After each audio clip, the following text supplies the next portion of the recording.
Kumusta? Okay ra ka? Okay pa ba ka? Dali ra ba kayo iingon nga okay ra ko, walay problema. Pero ang pangutana, tinuod ba? Tinuod ba gyud nga okay ra ka?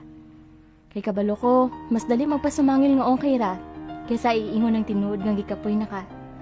Nga nasakitan pa ka, nga nawad-an na kagana. Mas dali mamakak nga okay ra ka kaysa mo ingon kas tinuod nga kaundangon na gyud ka o pwede pa. Dili ko mo ingon og nakasabot ko og unsay gibati nimo ron kay dili ako ikaw. Gusto lang ko makabalo ka nga wala ka gaimo Sara. Og okay ra kung dili ka okay rong mga panahona. Wala ko kabalo og unsay rason kung nganong gikapoy na ka. Wala ko kabalo og nganong kaundangon na ka.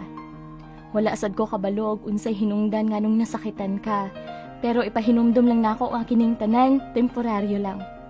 Pirming musidlak ang adlaw inaghuman sa ulan. Og gikapoy ka, pahuway ka dali. Og kahilakon man gani ka, hilak ng diha sa kilid. Og paminaw nimo nga di na nimo kaya, ginhawa sa. Dili nimo kinahanglan magdali. Maski hinay-hinay basta nagpadayon, maunay importante.